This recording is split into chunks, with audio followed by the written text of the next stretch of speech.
This is a great honor for every fan of the Dallas Cowboys. I'm honored to be in the NFL.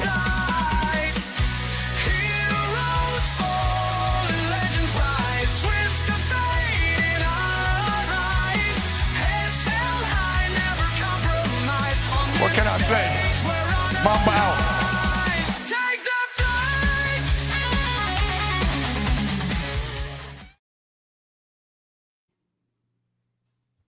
All right, what's happening, everybody? Welcome to the afternoon show presented by ESCN. I'm Chris Gonzalez, joined by Tony Gonzalez and Jay McLovin.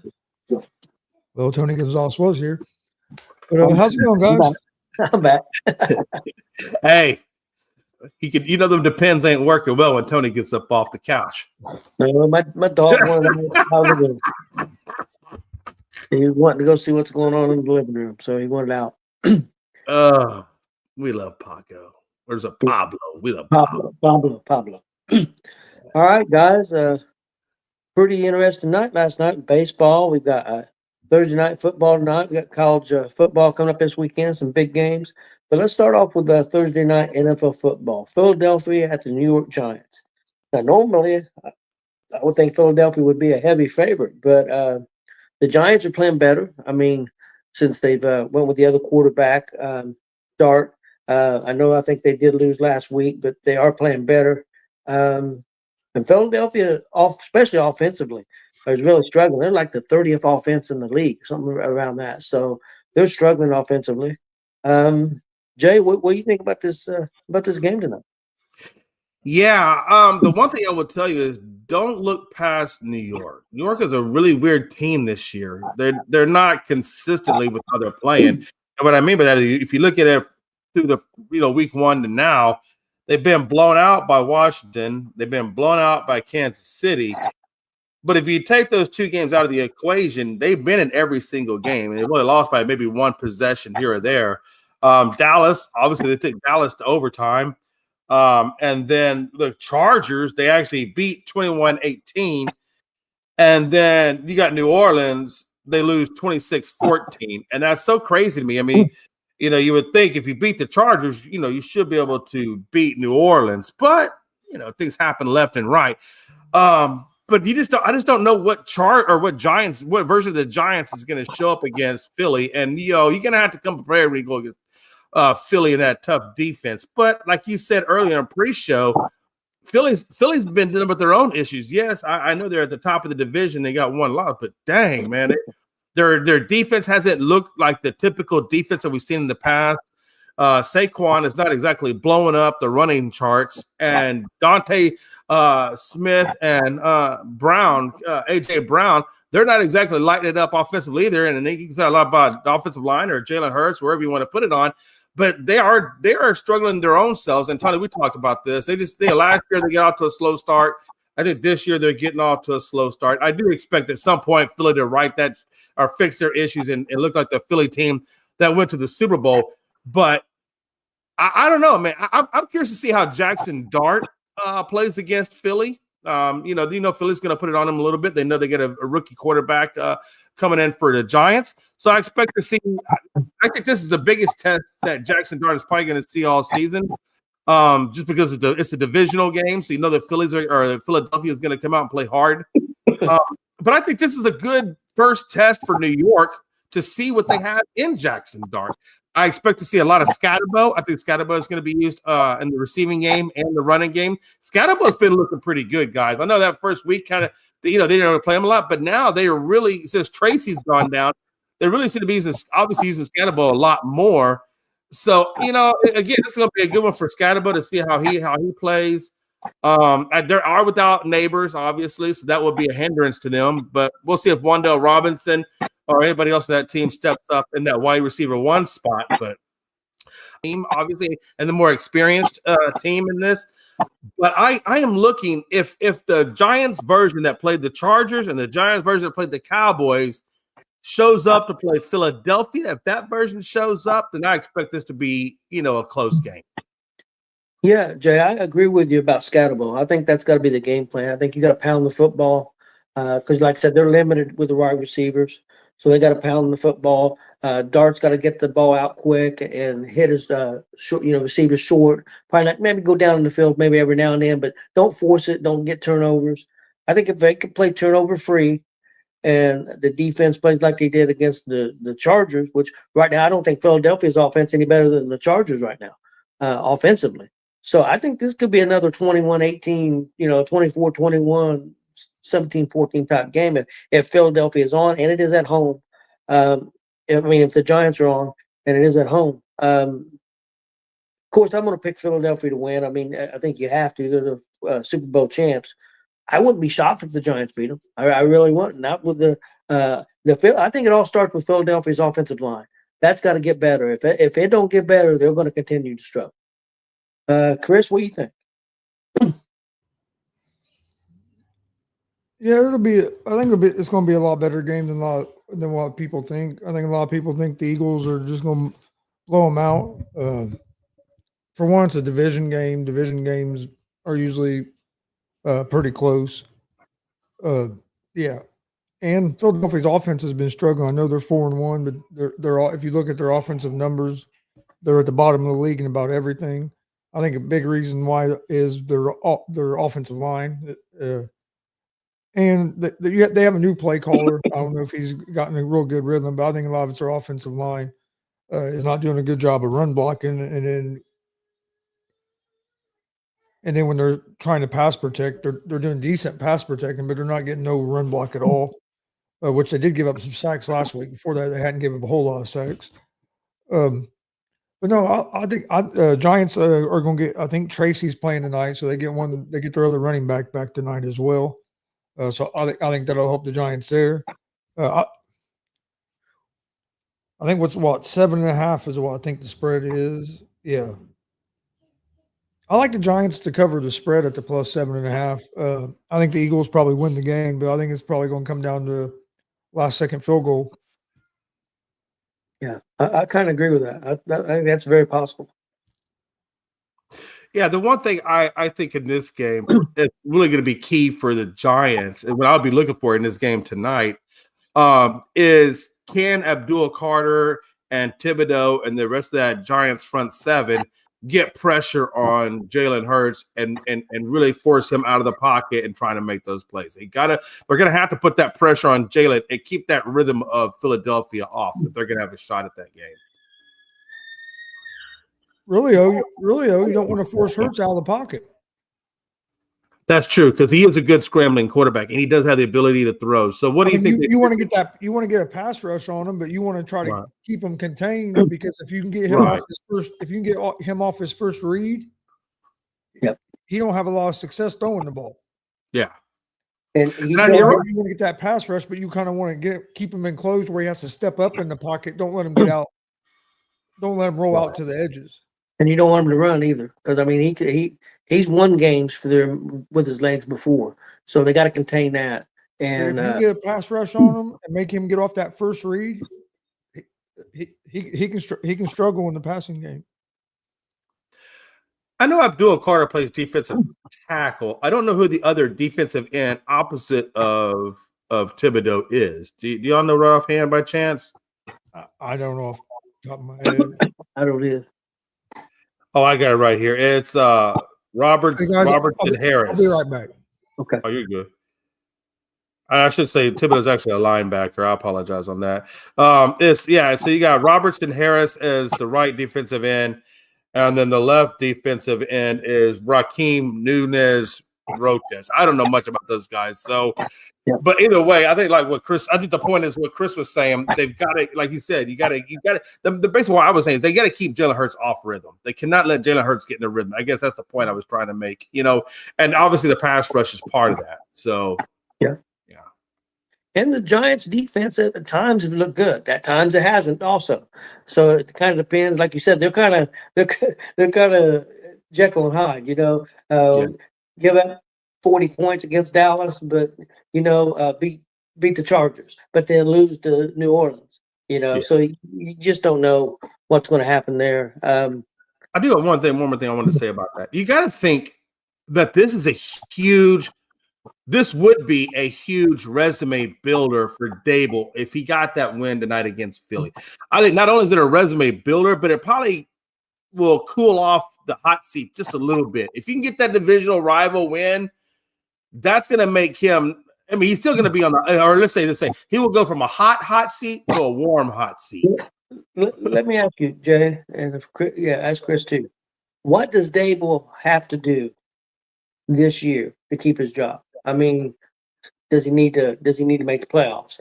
I don't think it's going to happen. Or does he need to win 6 or 7 games, considering they got a rookie quarterback and rookie running backs, injuries at wide receiver, young wide receivers?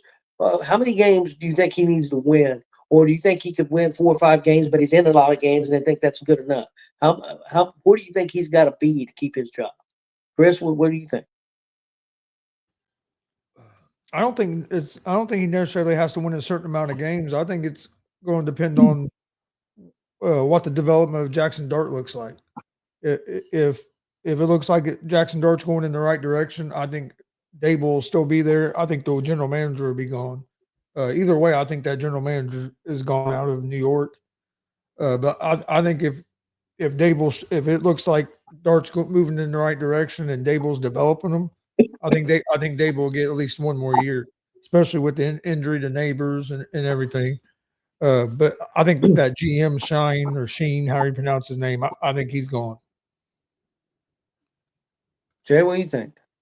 Yeah, I'm right there with Chris. I think it's a couple of things that he would need to do to keep his job. I think Chris hit the big one is the development of Jackson Dart. If they can continue to develop Jackson Dart in the right direction and have him looking good in the right direction, by the time the end of the year rolls around, that come year 2, he's ready to really flourish. Then I think that's step 1. I think step 2 is he can't keep losing games to like the Saints, for example. He's got to beat the beatable teams, the under 500 teams, the Titans of the league, the Panthers of the league, the Saints of the league. He's got to win those games, right? He's got to, and again, I think that's probably the first step. In the tighter games, right, like the Eagles or the Rams or the much more successful above 500 teams, he has to be close in those games, like a one possession, which he's kind of already doing that, right? He beat the Chargers, which was a good move. He pushed the Cowboys to overtime, which was a good move.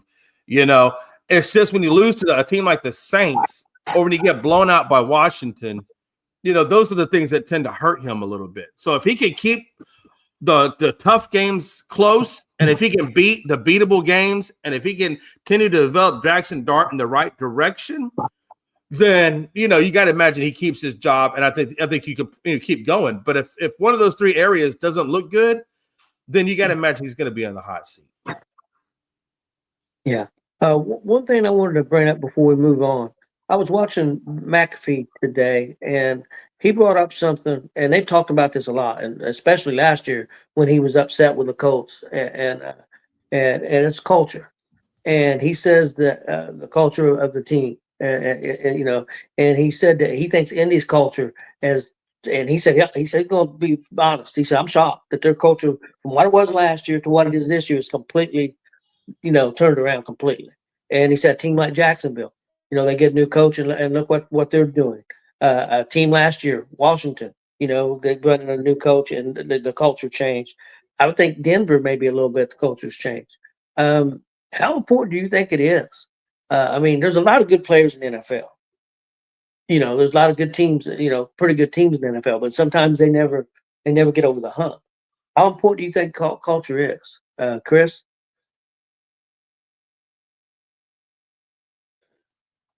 I think it's more important than talent to a point, because I agree. You can I could have all the number 1 ranked guys at every position on a team, but if them guys can't get along and function together, or can't keep on task, don't have the right culture, doing the things they need to do, it's not going to matter. I could have a thing of a room full of guys that aren't top players, but the culture's right. They all work together for the team. They're not worried about themselves, and you can accomplish a lot more that way. So I think culture is real big. And I'm surprised how quick the culture in Indianapolis had changed from everything we heard last year. But a lot of that shows you just if you can get the one position right, who's the main leader of most teams, the quarterback, how much that can affect the whole culture in your building. Because I mean, if you from everything you hear now, it's a complete 360 in the inside the building. Yeah, And you're seeing totally different results on the field. Jay, before you go, Chris, I want to ask Chris this. How much do you think that is? Because Daniel Jones, not that he's up, I don't think Daniel Jones is a big talker. I don't think he's a big verbal leader.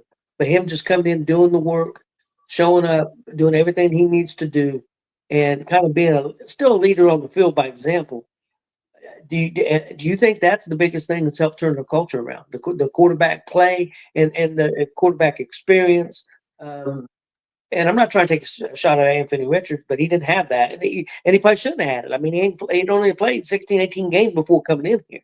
So, I mean, that's kind of tough to ask of him. But do you think that's the biggest turnaround? I mean, because, I mean, they did bring in a couple of defensive players. They've got kind of the same receivers. That's one thing I told Jay the other day. Our offense, other than Daniel Jones, all our starters are people that we drafted. I mean, they built that. So, what do you think? Do you think Daniel Jones is the biggest reason that culture's turned around? I don't know if I'd say the biggest, but I'd say one of the biggest. And I don't think it's necessarily what he says. I think it was the way he handled himself when he got there. There was the quarterback competition, and you had all the noise from the outside. Most people didn't think he had a chance to win the job, but he never really made it about a competition. He just went in and went to work and done his job. And I think a lot of the team saw that, and that's one thing that was reports with Richardson, that Richardson wasn't always doing the work that he was supposed to do and wasn't taking things always seriously. So I think it was that. Also, I think Tyler Warren. I think Tyler Warren is a big reason in it.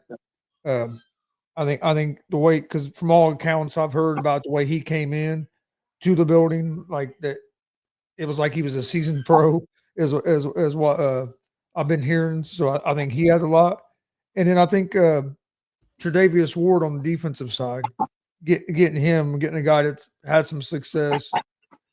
I think that has helped change it as well. Jay, your views on culture. And okay. I'll tell you another big reason. And I hate to say it because I love the guy and he was great for the Colts for a long time. Jim Irsay no longer being here, and you got the girls running it, and everybody's afraid for their job because they're coming in, they're holding people accountable, and they're going to make their stamp and do it their way.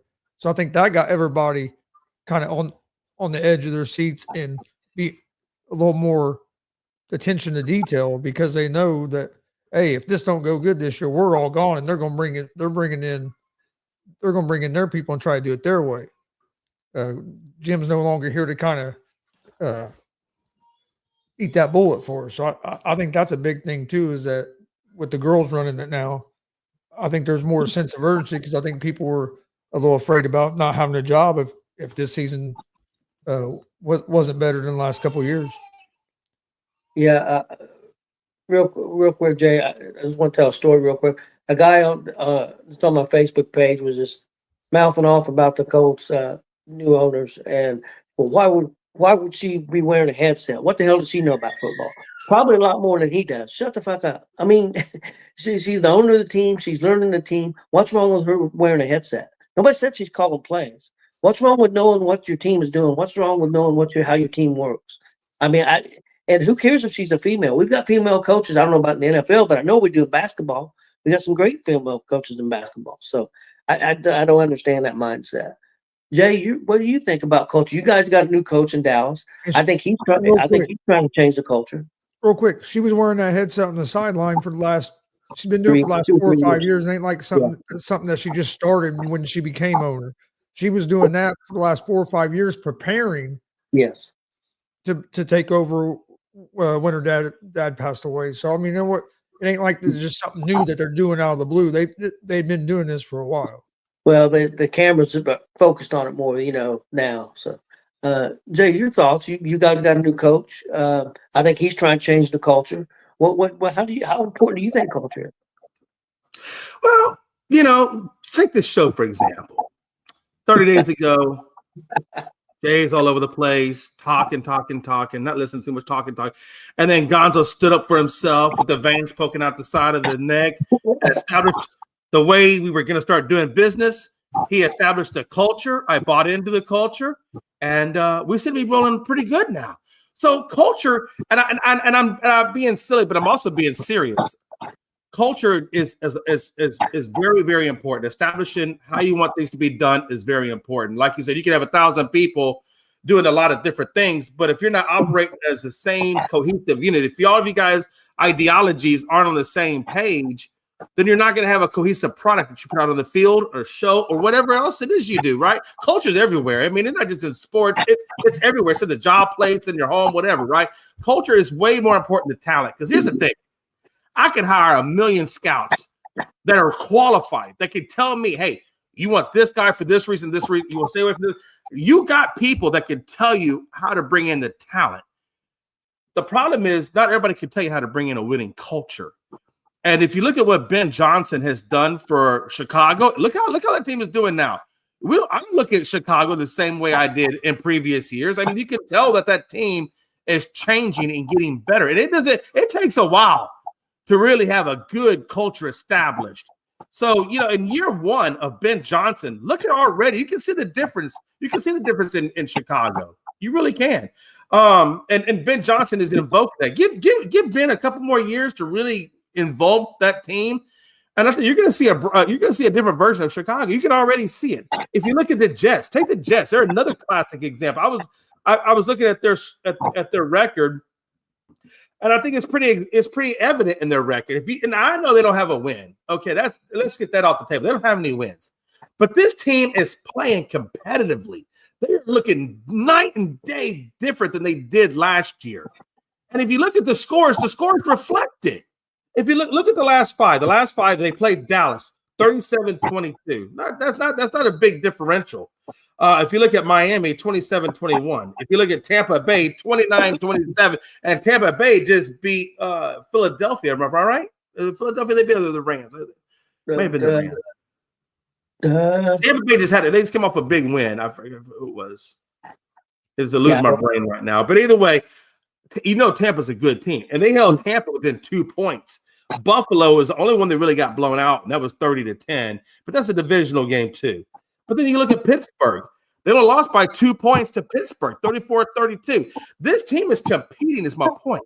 Aaron Glenn has his team competing. They haven't won it yet, but again, culture takes time. But you can already see that this team is playing much better than they have in previous.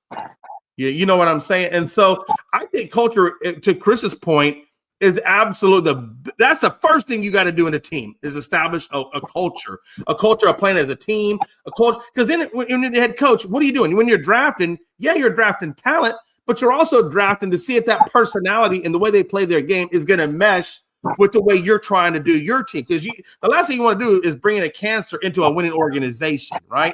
And then it infects your winning organization. So again, that's all cultural based stuff, not so much talent, but the culture. So if you want to have the right mindset, if you want your locker room to have the right mindset, it comes from the head coach and establishing that mindset. And what is that mindset? So it all comes from culture. Talent can only get you so far. There's a lot of talented son of a bitches in the world of sports, but they don't always translate into wins. But that culture, you can see teams that don't have all the best talent come away with the Super Bowl win or come away with the World Series win. Versus, having, like, take, for example, the Mets. Went out there, spent all the money, brought all the talent in the world. They had Scherzer and DeGrom and all these people come throughout that organization. But yet, are they in the playoffs right now? No. They're sitting at home on the couch. So I'm just saying, I agree with Chris 100% that culture is 100% more important than talent. All right, guys. You mentioned talking about a little bit about baseball. Well, we're going to move on to baseball. We had some big games yesterday. We had the Tigers defeat Seattle 9-3, tie up the series. So they'll be playing on Friday, I believe. Yes, they'll be playing Friday The game 5, guys, that'll be the deciding game. Also, we had the Cubs win a game, stay alive. That series is 2-1 now. The Brewers are still up. Back to Chicago tonight. Cubs won that game 4-3. We'll talk about tonight's game here in just a second. And then Toronto eliminated the Yankees, beating the Yankees 5-2. So Toronto gets to set home for a little bit and wait on their next opponent. Philadelphia bat showed up and put it on the Dodgers 8-2. Chris, your thoughts on yesterday's games? What you got to see and highlights and everything, and your thoughts on yesterday's games? Yeah, I didn't see much of the Seattle game. I saw the Detroit offense finally blew up and they scored like 8 or 9 runs in that game.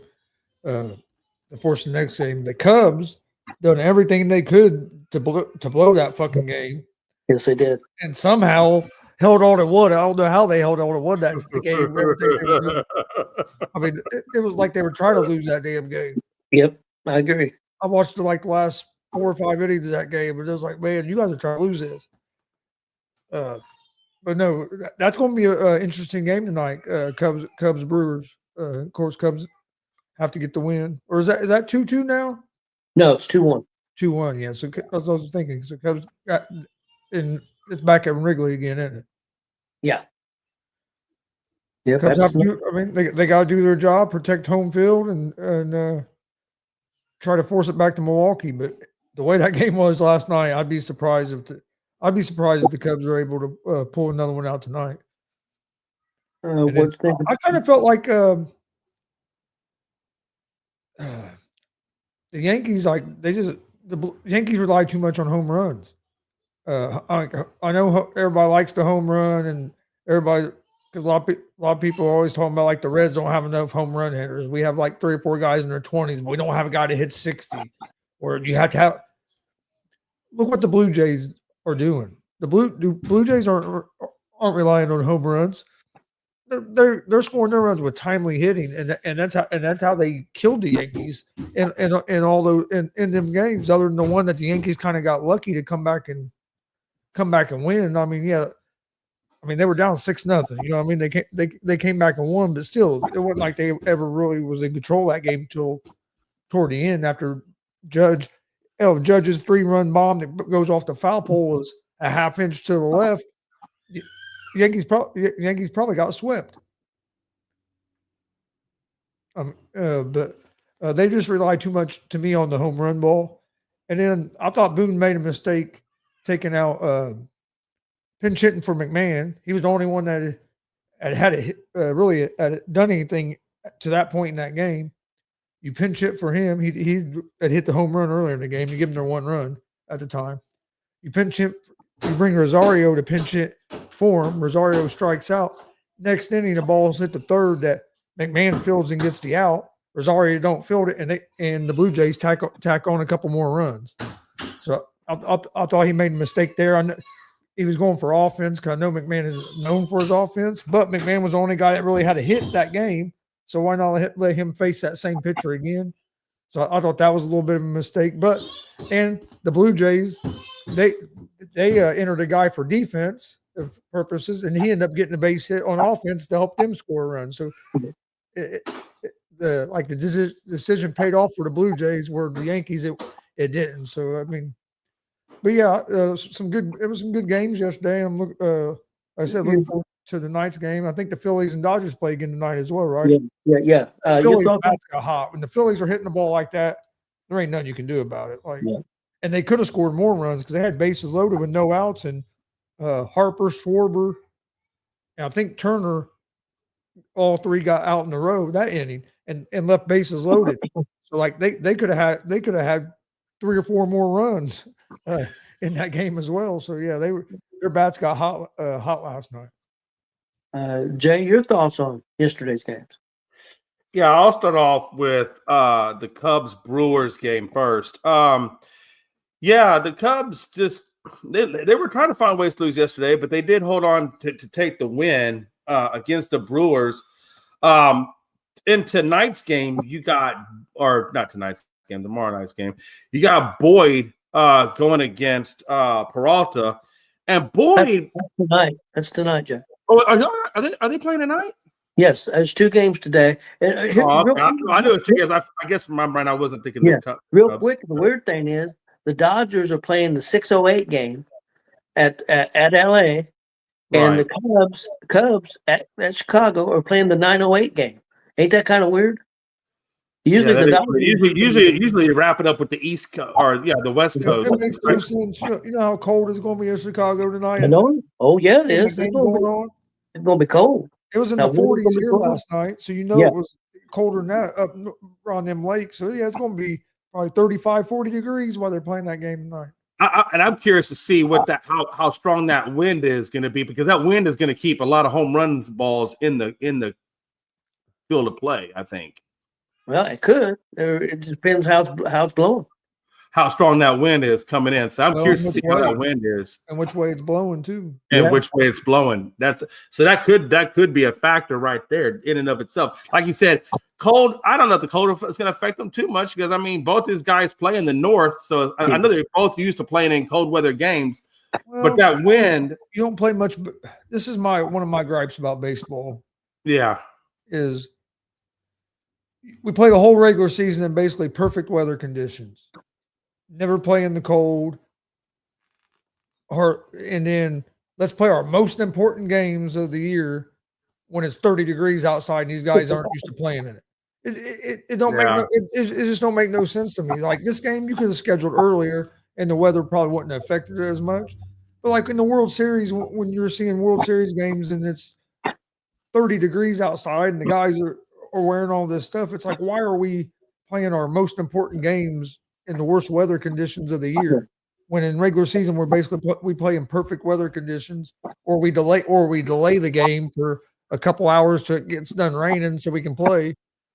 It's just like we never play in the cold until the most important time of the year. That's one thing I've always didn't like about baseball. Why not start the season a couple weeks early so we can have the World Series a few weeks earlier, and then you're not getting into the colder weather.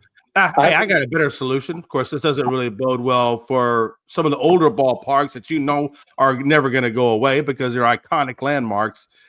But yeah, build roof stadiums or the retractable roof stadiums. That's one thing I never, because I get, Fenway, Wrigley. I get Dodgers. I get those ballparks because they're history ballpark. So you're not going to get rid of history. I get that part.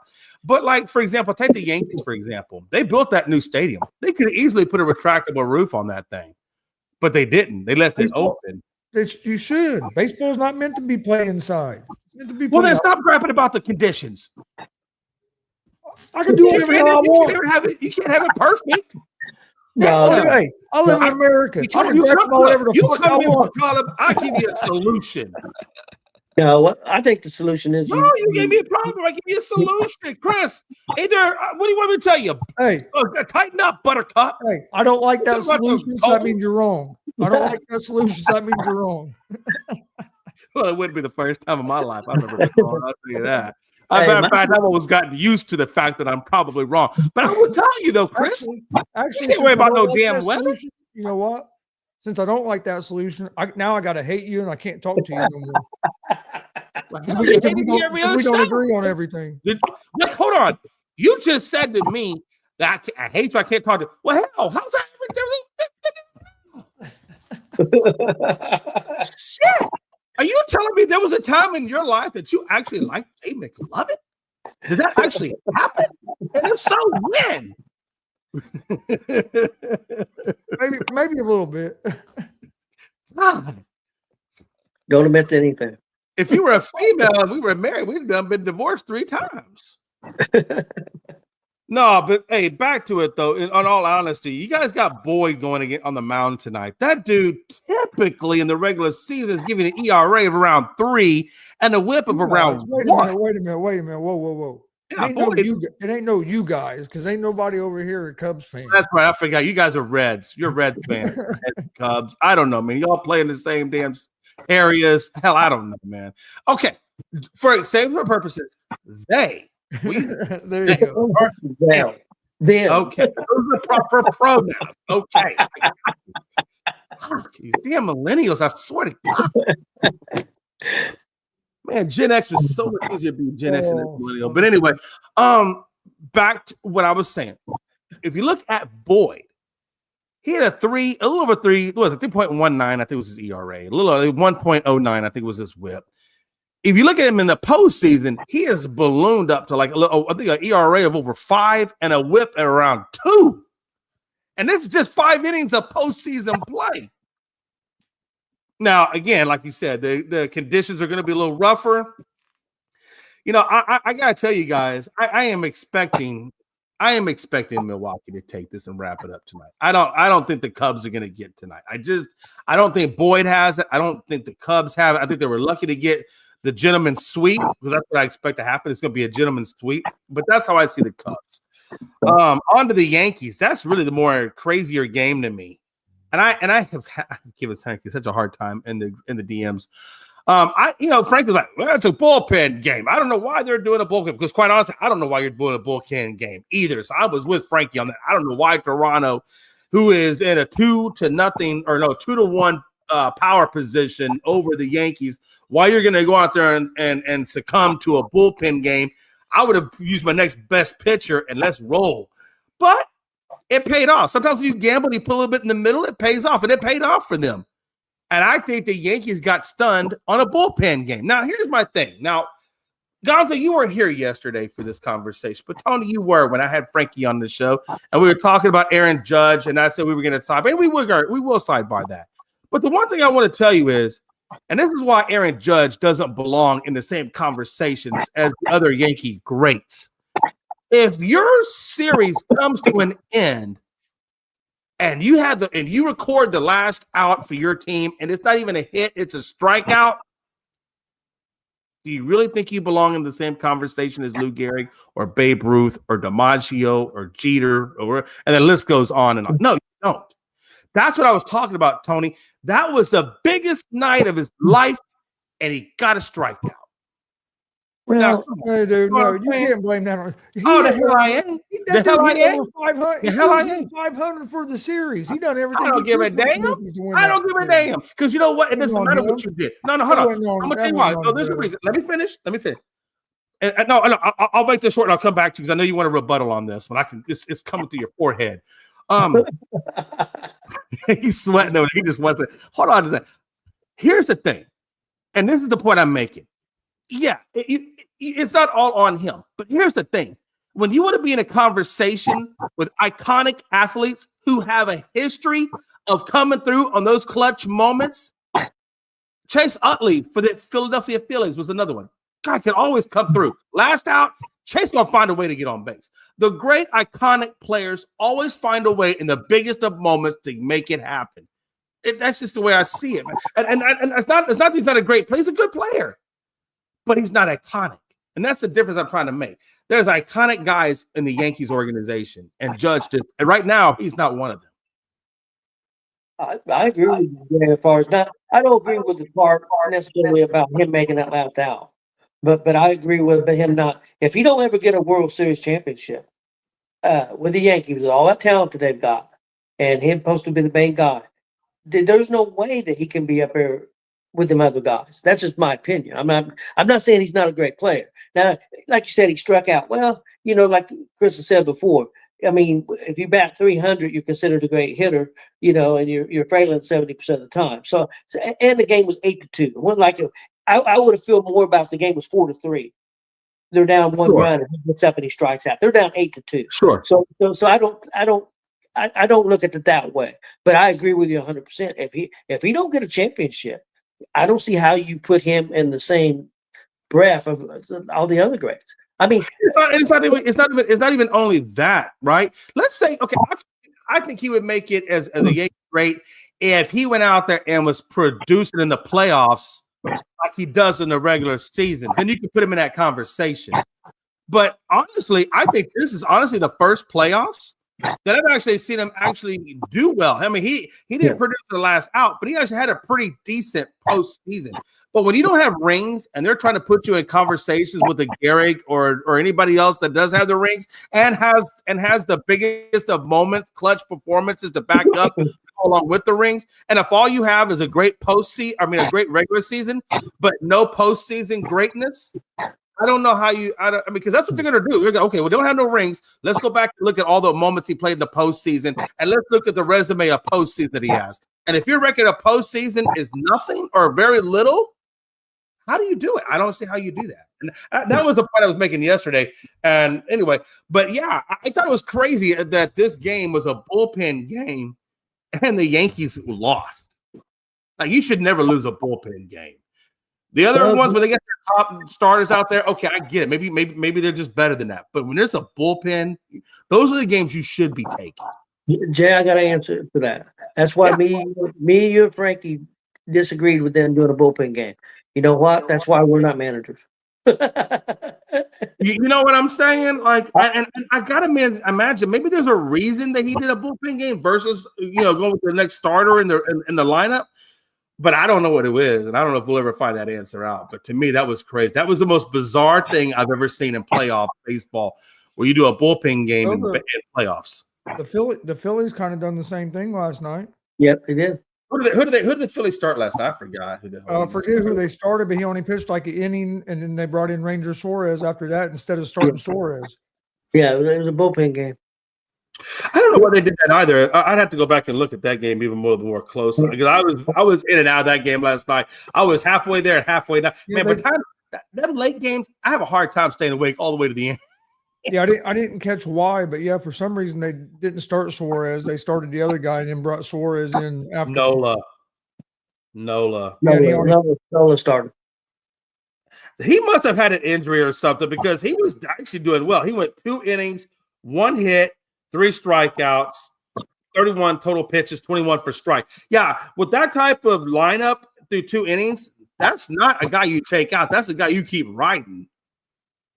So I don't know. He must have been injured. There's no other reason I can imagine that they would take Nola out when he's not doing anything to be taken out for. That doesn't make sense to me. Yeah, I don't know why you would take. I don't see anything on his thing where he's listed as. Yeah, I'm not seeing anything in here as to why they took him out, but I don't think he should have been taken out personally.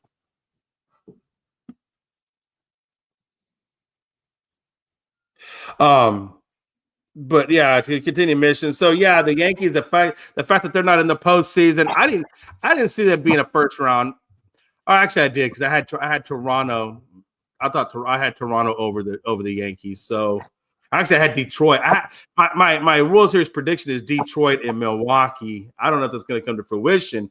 That'll be depending on their game tonight, or tomorrow night, I should say. Yeah, Christmas was Detroit and Philadelphia originally. Yep.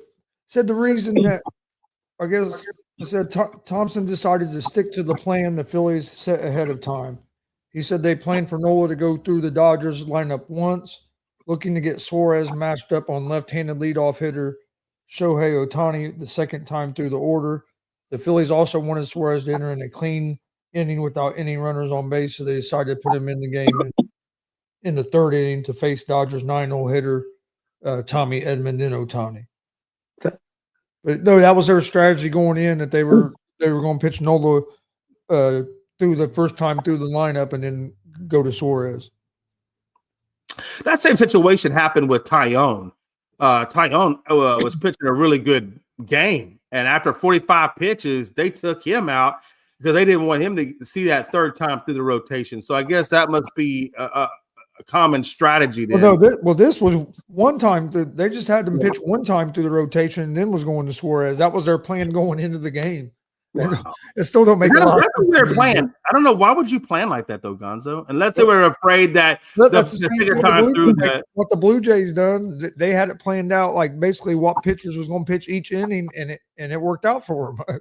So, I mean, yeah, but do you think, though, that the reason why they pulled Nola out after one is they felt like if he went through that rotation the second time that they were going to light him up, and so they went with Suarez to avoid that. I might be wrong, but he might be. Is he coming? Hadn't he been? Didn't Nola miss some time for an injury? He missed some He time. did. So And he I had a think great he's just, season. I think he's just kind of working his way back. So I think that's what might have been why They were doing a monitored pitch count with him. Then okay, That's what I. I That's mean, what 'cause I that would does say, make probably. sense. Yeah, That's what I would that say, makes probably. sense. Okay, well, that makes sense then. But yeah, so now that's why you'll see Frankie on here today, because I think Frankie is still grieving. I think he was grieving yesterday, but I think he's grieving more today. He don't care. He says he didn't care. In New England, that's all I'm worried about. New England. Yeah, fair yeah, weather. that's how Frankie rolls. But bottom line is he can't take losing. Me He and Chris, can't. me and Oh, he Chris can can't. take losing because we're used to it. but I guess it's a little harder for Frankie when you pick your winners, all the time. It's a little harder to lose. So I understand. Hey, listen. Hey, if they said, "Hey, Jay, could you play one song that describes Frankie Cruz Jr.?" and I would choose Beck, loser. Hey, Red's done about what I expected him to do this year. Yeah. I figured we'd make the playoffs. Chris, one thing that's bothering me a little bit about the Reds, it's a little bit off topic, it's still baseball. One thing that bothers me about the Reds, and I understand, but when they made the playoffs, they had a great big celebration, almost like they won the World Series. And I think that may have hurt them. I think they should have just, hey, okay, we made it, now let's go prove something. And I think still had that mentality, but I think it was bad. And I says, act like you've been there before. Well, they hadn't been there before, so in a long time. So especially this group.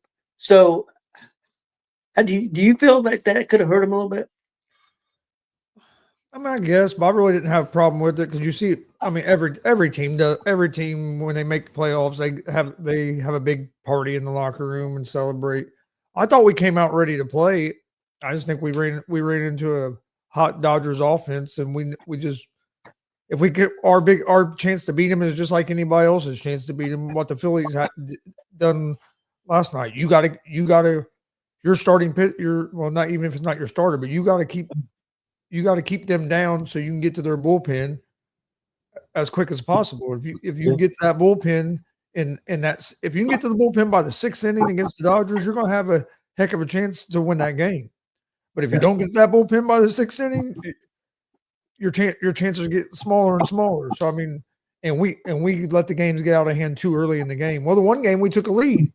We got a 2-0 lead that second game. I was like, okay, this is how we wanted to start the game, but then boom, the wheels fell off. Yeah. Okay, Jay. Sorry to interrupt. No, you're good. You're good. I was just, hey, does anybody remember what game did Skubal pitch against the Mariners? Was it the? I want to. I'm thinking it's the first game. I think. I thought it was 2. I'm just looking at because I have a comment, but I want to make sure I wouldn't. I thought it was game. I thought Skubal was game. It could have been 1, but for some reason I want to say 2, but I could be wrong. Because I don't think Skubal got. I don't think he got a win this one, did he? In this series? No. I think he took the loss. Correct. Well, I'm almost positive he took the loss. Let me see. I'm just pulling it up now to make sure.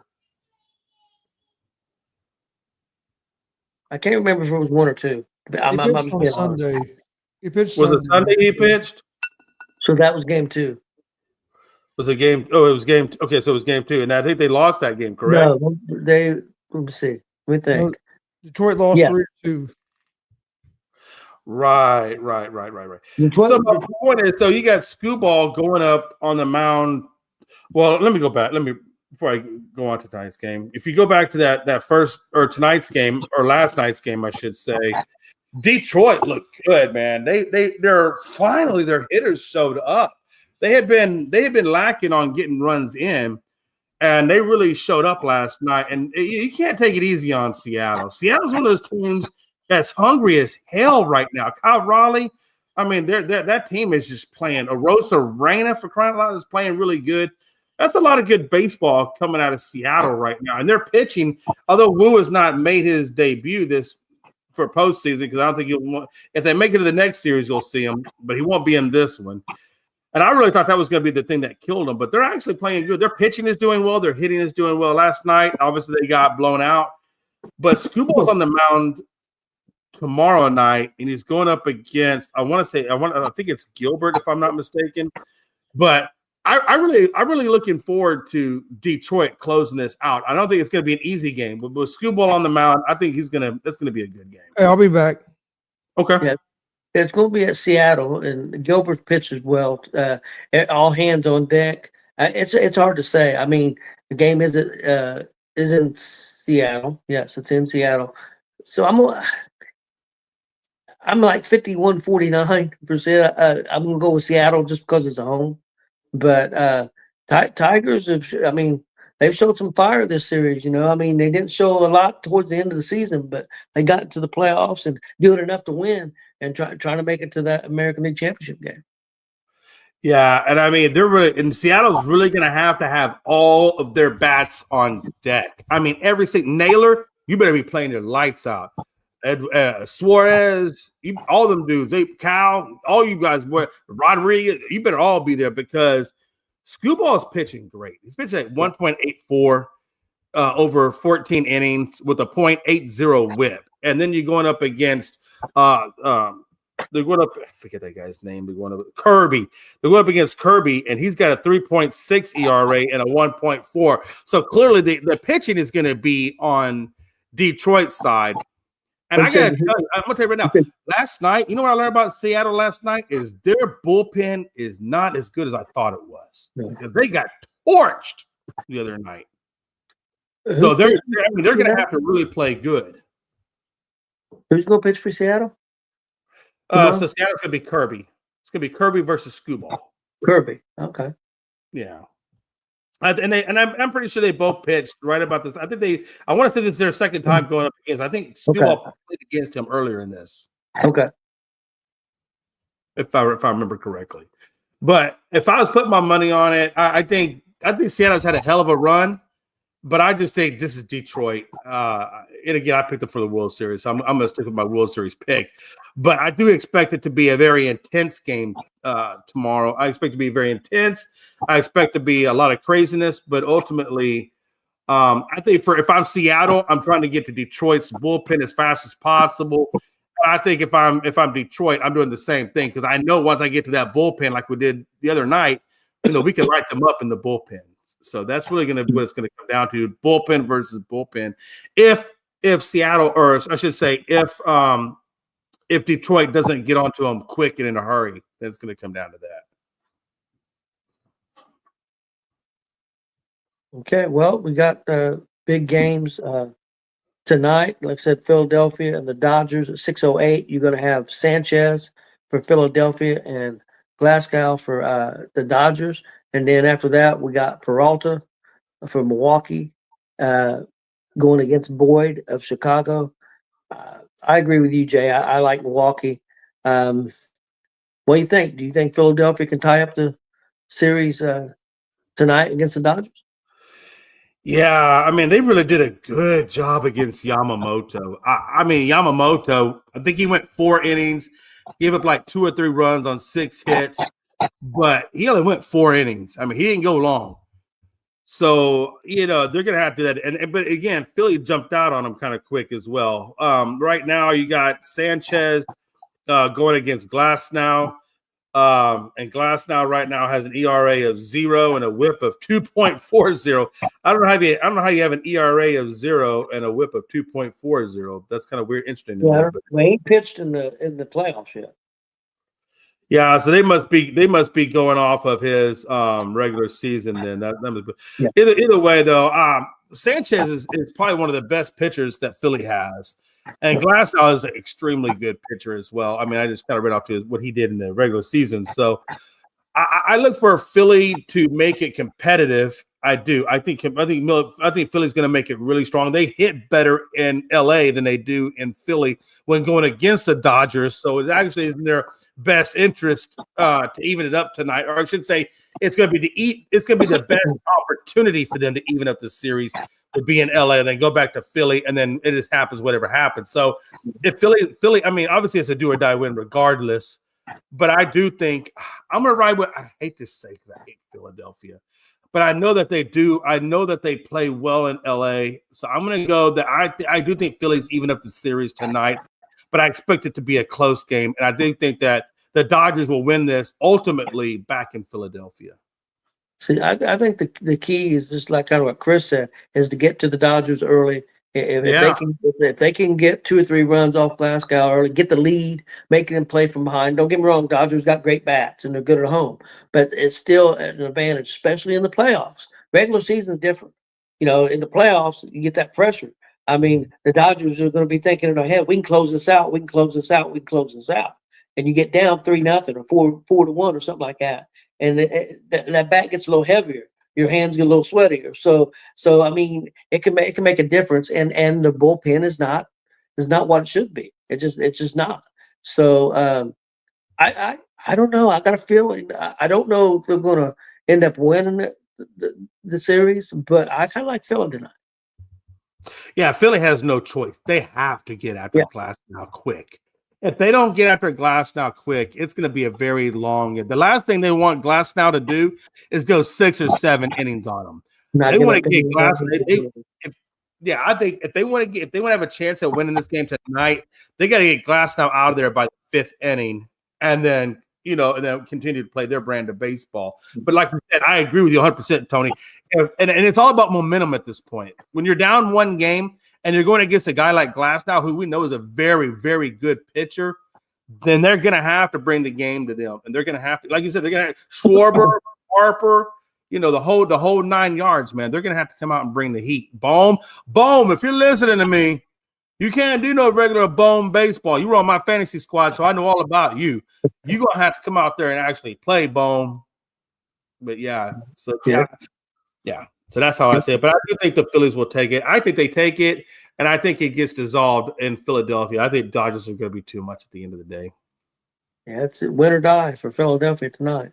And again, we kind of talked about I like Milwaukee today with Peralta. He's a good pitcher. Usually don't give up a lot of runs. Usually just 1 or 2 runs a game. I like him a lot, and I know the Cubs are good at home. They're a good home team, but it's the same thing for the Cubs. It's winter. It's winter.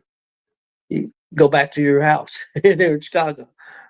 So, and let me ask you this: if you're Philadelphia, and let's say you're at an evenly matched game, and your starter is just about done, do you go with the bullpen? One of your natural bullpen arms, or do you try to throw in? Nola only did an inning the other night. Do you try to get 1 inning out of him and maybe, go look at some of your stars, try to get a couple of sparing innings out of that and try to push it? Or do you just ride the wave and use your bullpen? Yeah, I think it's all hands on deck. I mean, you got to win this game or you know what I mean? Yeah. Or you're done. So it's all hands on deck. I have mixed feelings on starters going to the bullpen. I'm not saying it's a bad thing, but I don't think every starter can do it, because you're a starting pitcher for a reason and you're a relief pitcher for a reason, and you've done it all year long. Don't get me wrong. There's some starters, give me the ball and I'll pitch. There's some guys mentality. I'll pitch every day. If you need me to pitch an inning, I'll do my rotation, my starting rotation. And if you need me to pitch an inning every day, I'll do it. There's still some pitchers that got that mentality and can do it. I don't know if their arm will hold up, but mentally, that's the thing. Mentally, I think if you're a starter all the time, I don't know if you're mentally prepared, especially in the closer role, to be a closer.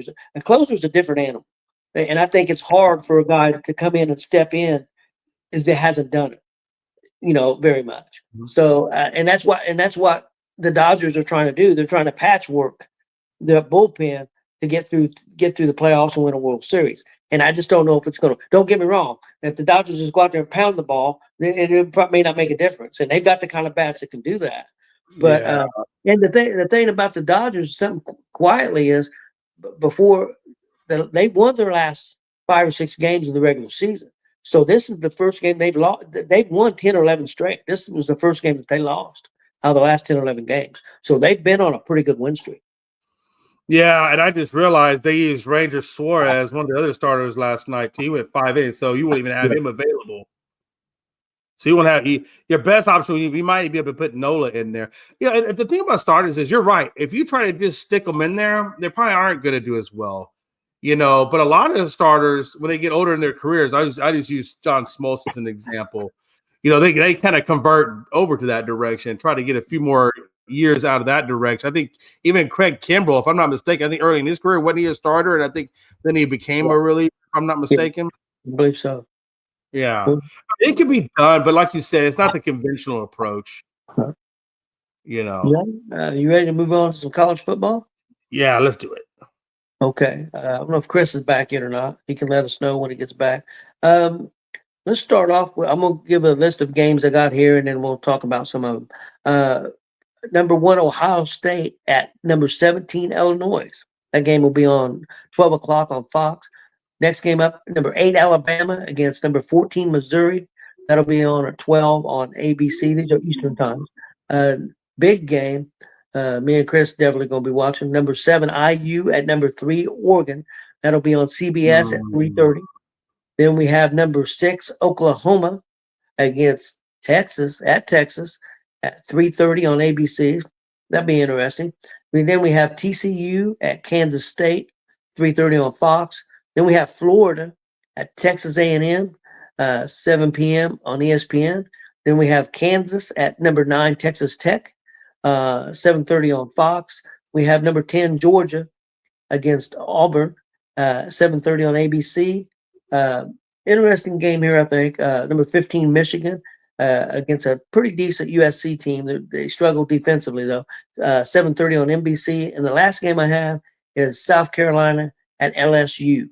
That'll be on the SEC network at 7:45. That's a weird time, 7:45. That is weird. Yeah. Jay, first game, let's talk about Ohio State, Illinois. IU was all over Illinois. Then Illinois came back and beat another ranked team, USC, knocked USC out of the rankings. They are back up to 17. I don't think they'll have another bad performance like he did against IU. I'm not going to sit here and predict that they're going to beat Ohio State, but this game is at Illinois, which they played IU at IU. I don't know what the point spread is. I'm going to predict Ohio State wins by 17 points. Yeah, I was looking at the point spread too. It looks like it's minus. Good God, man. It's minus 16.5 for OSU. Yep. And Illinois they're minus 105, and they're also at the under at 48.5. Yeah, I think Ohio State's defense is too much for Illinois. I think the offense is. I just think Illinois is no way they're going to score enough points to stay with Ohio State. Chris, your thoughts on this Ohio State-Illinois game? I think Ohio State's going to murder them. Yeah, you said the point spread was 16.5. I haven't. Yeah, I'll be honest. I haven't looked at the point spread. Sorry, I got a phone call that I couldn't get out of. Okay. Yeah, I think Ohio State's going to be too much. I mean, I saw what. I mean, I think IU's a pretty good football team. Don't get me wrong, but look what IU was able to do to Illinois. I will give Illinois some credit, though. They came back and played pretty good after that. So I mean, yeah. I'm not predicting they're going to beat Ohio State, but I think Illinois showed, hey, we took our beating. There's nothing we can do about it, but let's come back and right the ship. And they did. They beat USC, a good offensive team, not a good defense. That's USC's problem. They don't have a defense. But, yeah, I think Illinois is a decent team, but I don't see them being able to hang with Ohio State. I think there may be maybe 24, 25 ranked team. They got them at 17 right now. I still think that's too high. That's just my opinion. But, of course, there's a lot of teams that have dropped back and dropped out. So, hell, who knows? Next up, number 8, Alabama, and number 14, Missouri. I didn't go. I didn't get to go. Oh, you didn't? Okay, I'm sorry. I thought you did. It's okay. I'm easy to overlook. It's okay. No, I just wanted to say I'm right there with Chris. I think these dudes are going to get butchered. And if I was IU, I would probably have a therapist. As a matter of fact, I'd probably have a team of therapists at the end of that game in the locker room, because these boys are going to need some confidence checks. Because I see a massive case of depression coming over the school of Illinois. I really do. I think I right there, like Chris said, man, I think what Indiana did to them was nothing like what Ohio's going to do. We all know what Ohio brings to the table, and it's going to be a long day for Illinois. But I don't think they fall out of the top 25 if they take that loss. I think they might drop back a couple, but I still think they. Do you think they drop out? It depends how bad. If they get beat by 40 points, they drop out. And depends on what the teams behind them, do. If they get beat by 10, I think if they get beat by 8 points, 10 points, I think they stay top 25. If they get beat by 30 points, I think they drop out. Yeah. Okay, guys. Chris, what do you think about the Alabama-Missouri game? Oh, I like Alabama in this game. I know they're on the road. I think they have Alabama a 3.5-point favorite on the road. So that means Alabama would probably be about a 6-point favorite, 6.5-point favorite at home. I think Alabama's coming together. I think they're on a roll. They got that big win against Georgia, then they were able to follow that up with a win against a real good, solid Vanderbilt team, and it's not your father's Vanderbilt team. Vanderbilt's pretty good now, but they were able to get a solid win there. So yeah, I think Alabama is. I think DeBoer's finally getting a little bit of a hold on that program, and the players are buying in. Simpson at quarterback has been playing real well. So, yeah, I like Alabama here on the road. Yeah, I agree with you. I don't think Missouri can score enough points against Alabama's team to be able to beat Alabama. Jay? Yeah, I mean, I'm looking right with you guys. I was just looking to see all who Missouri has played, and they haven't really played too much of anybody. They got Massachusetts, South Carolina. I don't even know who U of L is. Maybe it must be University of Louisiana or something. KU, and then Clark. So they really haven't played anybody. Bama's played plenty of people, so you kind of know what you got in Bama. Don't really know what I have truly in Missouri, other than the fact that they're in the SEC. But I am going to roll with Bama on this. I think the rushing, they hold the advantage. But I think the passing game is all Alabama. I'm gonna go Alabama on this. I think it'd be. I don't even know how to predict this one. I would say it's probably going to be within, I would say 15 points. I think Bama gets them by 15. Okay.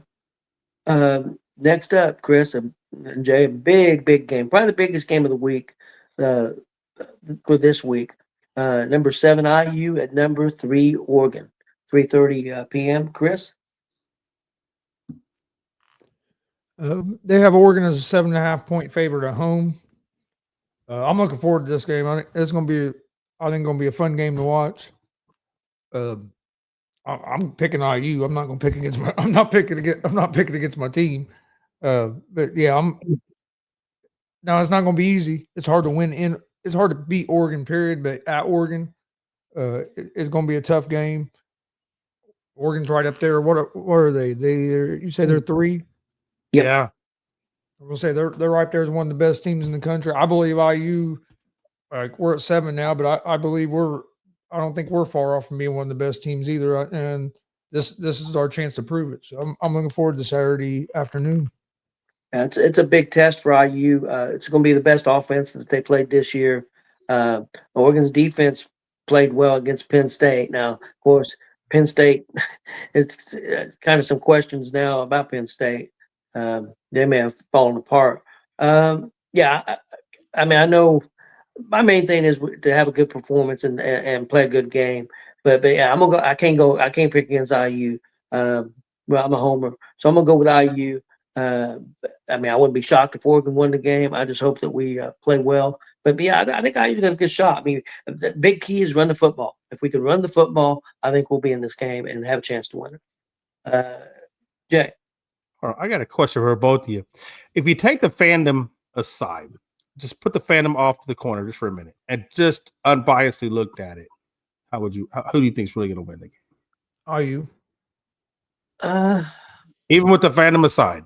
I've watched both these teams play, and I believe I used offense will be able to score points, and I think our defense will be. I think the big difference between last year's IU team and this year's IU team is we're bigger up front.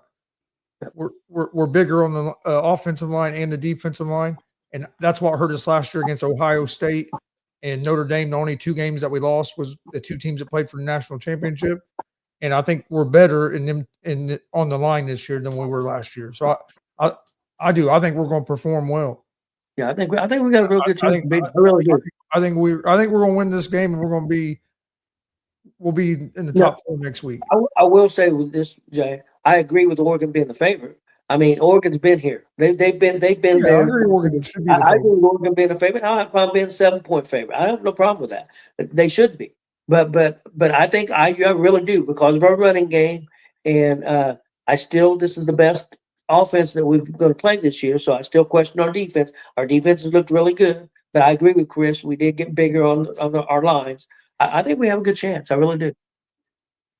And I trust Signetti. I'm telling you, I do. I trust Signetti. That it's hard not to trust him for what he's done at IU in the year and a half he's been there. So yeah. Wow, do you know how close you guys really are? I mean, you guys are really close statistically speaking. Yeah. The only difference, if I had to say, the only difference between you and Oregon is Oregon's played a couple of tougher opponents than what you guys have. I mean, we're all going to say Penn State. That's a big program to get a win. They were like number 2 at one point. Yeah, we play Penn State here in a couple weeks. Yeah, that's going to be another big game for both of you guys, or for you guys. Yeah, man. Because I look at the numbers and I wonder how skewed the numbers are, and I say that just because of the fact of the competition, right? I mean, but you guys are right there, man. Like you're 9th in FBS in point, or excuse me, Oregon is 9th in FBS in points at 503, and I think you guys are 5th in the FBS at 538. But it's only like by 30 yards, so it's not really too much separation. I mean, really everything, even down to the points. Like Oregon is 4th in points, and you guys are 3rd in points. And that's on your defense, excuse me, 4th in points. You're 4th in points at 47.8, and your defense is 3rd in points at 9.6, whereas Oregon is right at 46.6 points, and they're 6th. And then on defense, they're 7th at 238. Or excuse me, I was looking at the wrong one.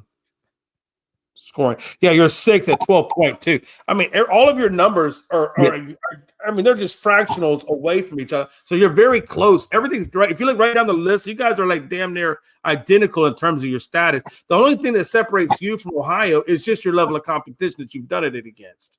And really, we're just talking Penn State, because I don't think Oregon has played anybody beyond Penn State that's noteworthy. Am I right?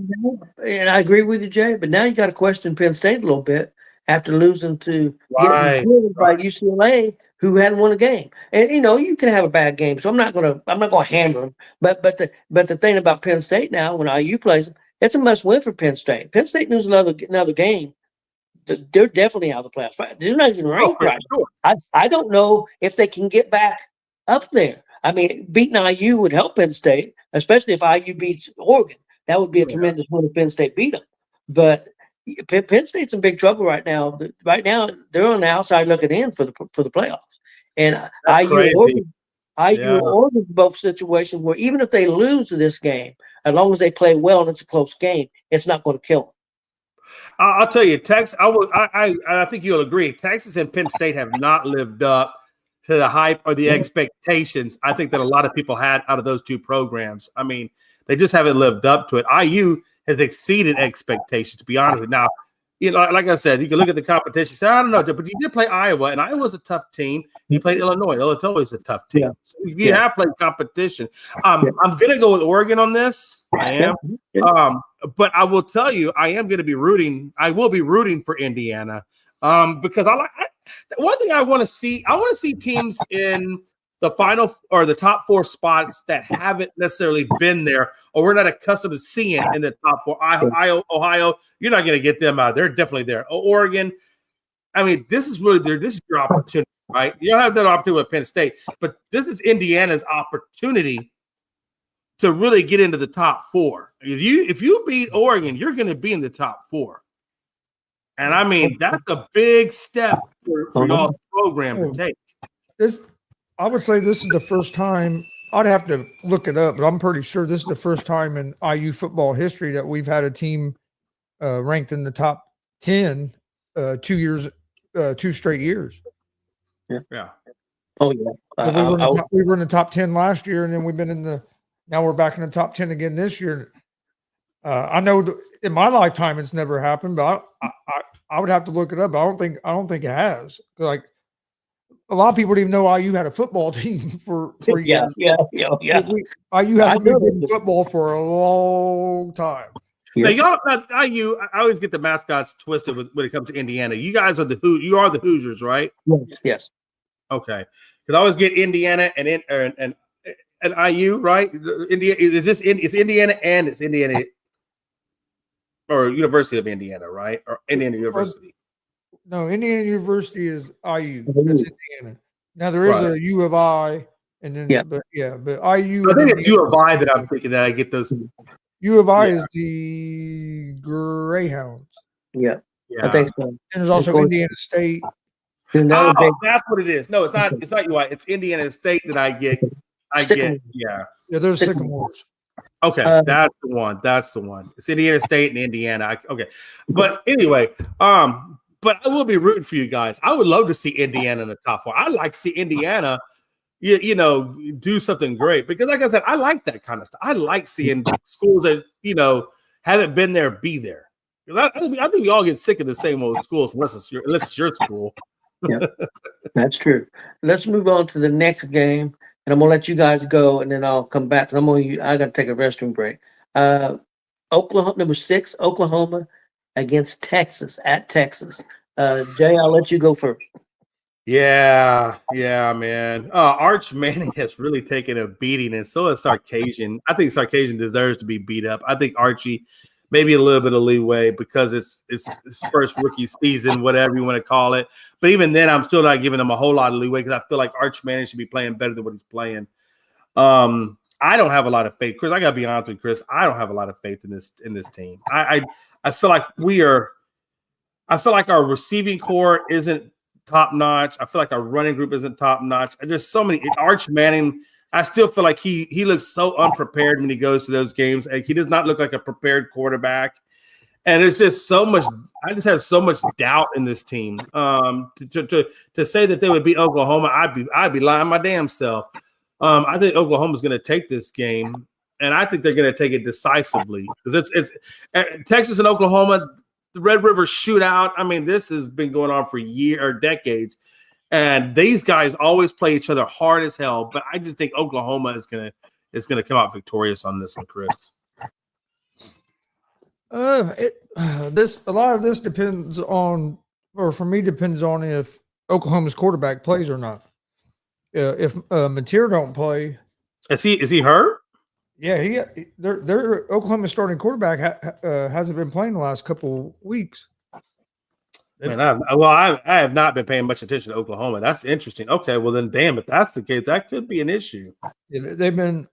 I mean, they're back. Well, they might have had a bye 1 week, but I know at least he's been out at least one game, and he's questionable for this game. They were hoping to maybe have him back. I think it was Well, they just beat Kent State last week. I was looking to. I don't even know if he played. I don't even know if he played in that game. Oh no, he didn't. He didn't play last week. Okay, that makes sense. He had surgery on his hand from an injury that he got in the win against Auburn. He hasn't played since they beat Auburn. Okay.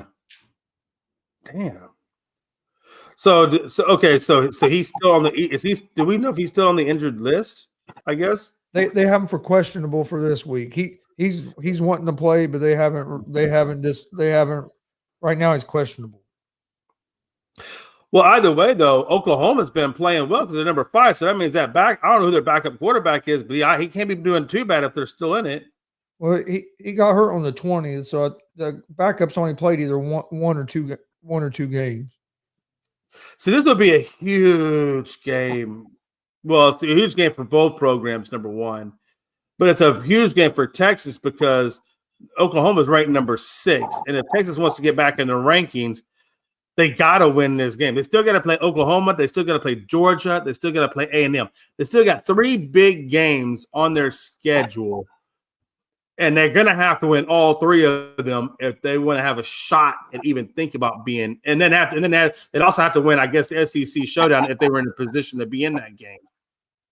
I mean, there's a lot. But either way, I mean, that's neither here nor there. I still think, and I hate to say that, but I think Oklahoma takes this game. Okay, so yeah, Oklahoma had a bye one week, so they've only had used their backup one game, and it was against Kent State. Oh, jeez. Which is a MAC school. And their backup quarterback, he's a sophomore. He was 14 of 24 for 162 yards and 3 touchdowns and ran for 33 yards and a touchdown. And they're going up again in Arkansas.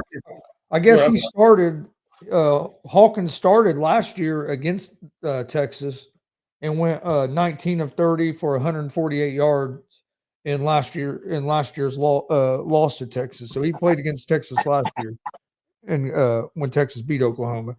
So that if Mateer don't play, that's who will play. If Mateer plays, I like Oklahoma. Mateer was one of the Heisman favorites before he hurt his hand. I watched him play a couple times before he got hurt and was impressed with him. But if he don't play, it's where's this game at? Is this game in Texas or Oklahoma? Texas. To Texas. Yeah, if Mateer don't play, it's hard for me to pick Oklahoma with that backup. But so I like Oklahoma if Mateer plays. If Mateer don't play, that would make me lean toward Texas. I like Texas. I think Texas is going to right the ship. I still believe in Archie Manning. I know it's getting a little tougher, but I think this is the game. You got to piss or get off the pot, man. If they want to have any kind of chance of getting close to the playoffs, they got to start with this game right here. I mean that helps. I mean you would have lost to Ohio State. But if you beat the 6th ranked team in the country, that gets you back in the conversation. So it's a must win for Texas if they want a chance at the playoffs. So I'm gonna go with Texas. Next game, guys. You're muted, Jay. Okay. Oh, I was just gonna say every game for Texas at this point is a must win if they want to make the playoff. But I know what you're saying. These 3 big games, you cannot falter that. And what's crazy to me is the one big stat I look at is 3rd downs. And I was looking at Texas, and I thought it was interesting. Let me pull it up where I was reading that. So both teams struggle defensively on 3rd down. Texas is 16th in the FBS, allowing opponents to convert 28.6% on 3rd downs. Oklahoma ranks 1st, conceding to 17.4% on 3rd downs. So I don't know, man. The one thing for me, I guess the reason why I don't know right now is I don't even know who their quarterback's going to be. If it's Mateer, then I think Oklahoma has a good shot. If it's this other guy, then I think Texas has a good shot at it. The only reason I'm so nervous about Texas is we couldn't even get past Florida, Tony. Yeah. We couldn't even get past Florida. Now you want to bring number 6 ranked Oklahoma into town? And I don't know. I think if Mateer goes, I think I'm a right. I hate to say it, but I think the podcaster me is gonna say Oklahoma takes it. well, the thing about it is Archie didn't play that bad that game. I know he had 2 interceptions, but I know one of them were late, and they're trying to get back in the game. I think the defense is what let you guys down the most. But Archie played well enough for you to win that game. It was the defense, so the defense has got to step up. And it's going to be interesting. But I just don't know. I got a feeling I think Texas gets the job done. Next game up, guys. Florida, a team that's trying to get back in it and get ranked, and and do something. They're not ranked right now, but they play number 5, Texas A&M. What do you guys think about that, Jay? What do you think about that? No, I think A&M's going to handle business. Like I said, Florida. I was not big on Florida coming into this. That's why when they beat Texas, I was like, God, are we really that?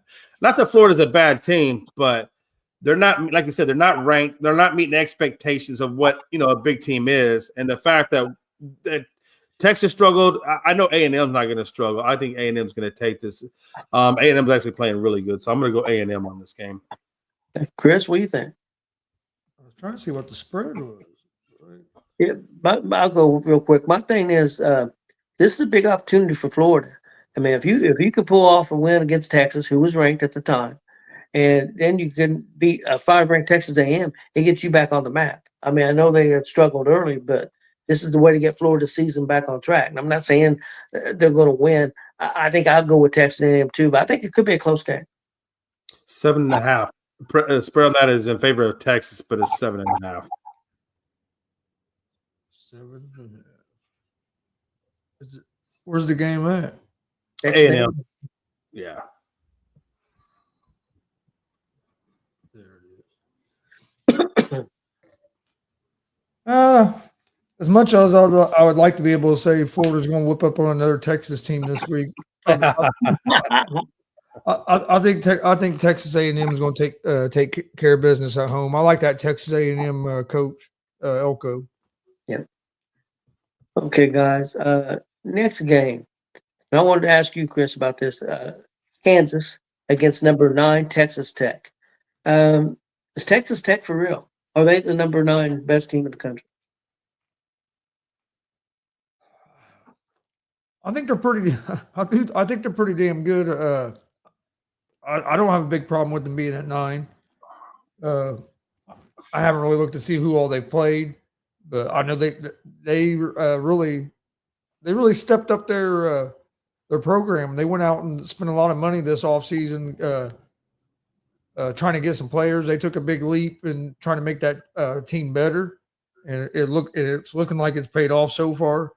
I mean, they need to beat Kansas. They need to beat Kansas kind of convincingly. You know what I mean?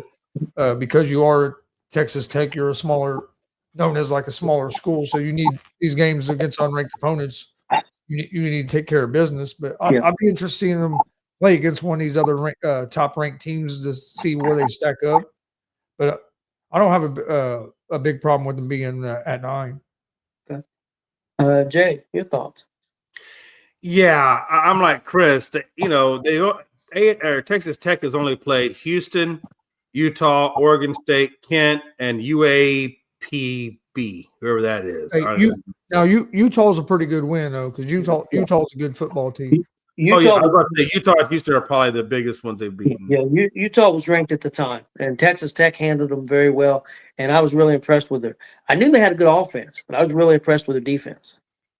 Yeah, the 2 losses that Kansas took was to Cincinnati and Missouri, and those were close games. When I look at Texas Tech, their defense is playing well. They've held their opponents to 14 points or less, and so they've actually scored anywhere from 35 to 67. So clearly, their offense and defense are holding hands and doing what they're supposed to do.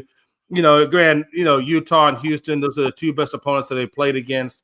But I think that sample size is enough for me to tell you that, yeah, Kansas is going to lose this game. Texas Tech is going to win it. Now, like Chris said, I don't know how good Texas Tech really is until they played some ranked opponents or some, higher up. But Utah was a ranked opponent when they played. Yeah, they were, and then they dropped that ranking. You're right. But at the big difference, and I think Texas Tech might be, and I could be wrong. They could be better than what IU was last year. But it kind of reminds me of that a little bit. They're beating decent temes, but I'm curious to see how they're going to play against teams that have great big lines, great big offensive lines of defense, Right.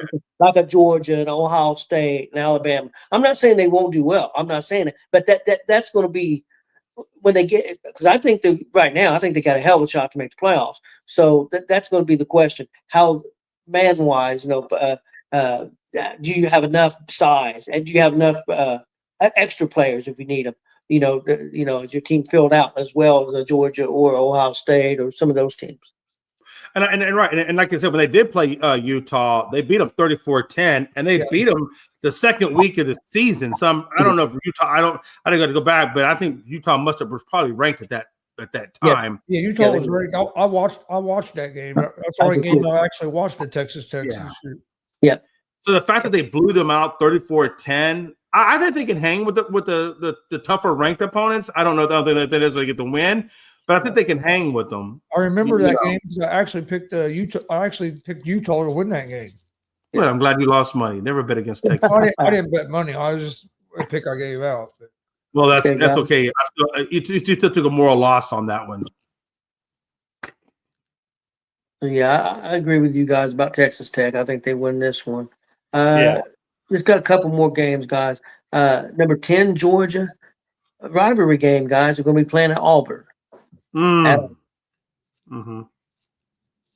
I like Georgia, guys. I think Auburn will give them a good go, but I like Georgia in this one. Jay, what do you think? Yeah, I mean it's a conference game, so they're going to play tough. UGA is much better than Auburn. I'm not even going to try to make an excuse of how Auburn could win that game. I think Auburn's going to get beat. Georgia is still a great team, right? And they're going to be right there in the mix of things. I know they're number 10 right now, but I think Georgia will move up in those rankings. I'm going to go Georgia over Auburn. Chris? Yeah, I think Georgia wins this game. I think Georgia's going to be too much for them. Oh, by the way, it is good to note that Georgia has beaten Auburn 8 consecutive times. Okay. So Georgia clearly has Auburn's number. Guys, and my last game I have is number 15, Michigan at USC, who's not ranked, but they had been ranked this year. And like I said, got a hell of offense. As at USC. And Chris, I did want to ask you, who's going to win the game. But do you think Michigan is the 15th ranked team in the country? I don't. Not the Michigan team that I've seen play. I've watched them play a couple of times. I haven't watched every Michigan game, so I'm not going to sit here and act like I have. But I've watched them play a couple of times. I wouldn't have them in top 25 right now. Yeah. Where they have them at, would you say they have them at 15? 15. Yeah, I wouldn't have them at 15. No. Maybe top 25, but maybe 15. Yeah, maybe 23, 24, 25. Actually, guys, USC's got a hell of offense, and it's at USC. I'm predicting an upset. I think USC beats Michigan. I was going to say, I think USC wins this game. Yeah, their only loss was to OU. I guess they must have had Mateer, so that kind of tells you a little bit there. I'm not going against Lincoln Riley on this one. I'm gonna. Excuse me, I was actually telling you wrong.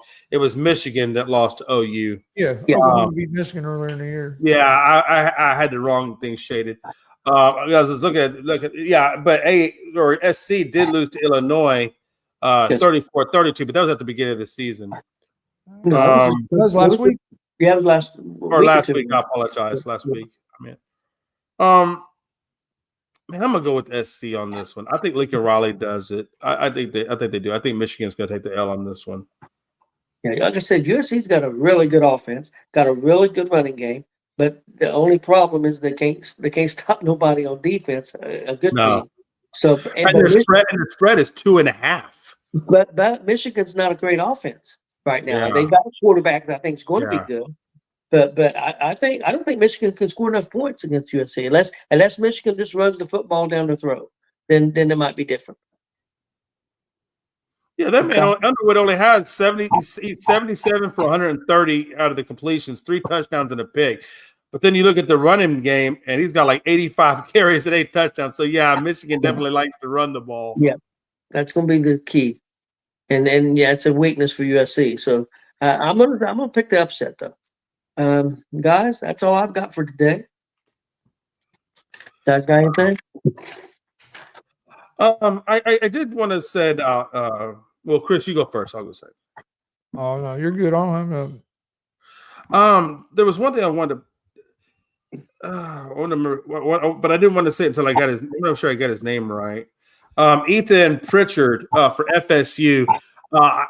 first of all, for all of us here, man, we are so glad and thankful to see that Pritchard is pulling through and he's going to make it. If you guys aren't tracking, at the beginning of the season, Pritchard was shot in the back of the head.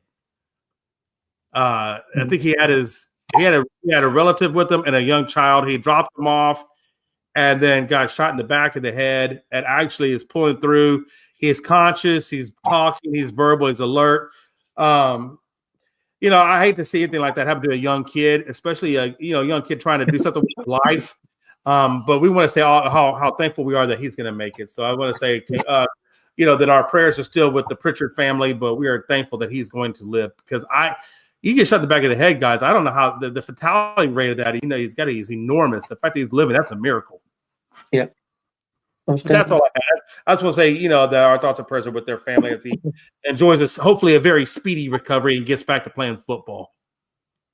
Guys, tomorrow we'll have some Major League Baseball course, and we'll have NFL games to go over. There'll be some interesting games this week, so we'll cover them tomorrow.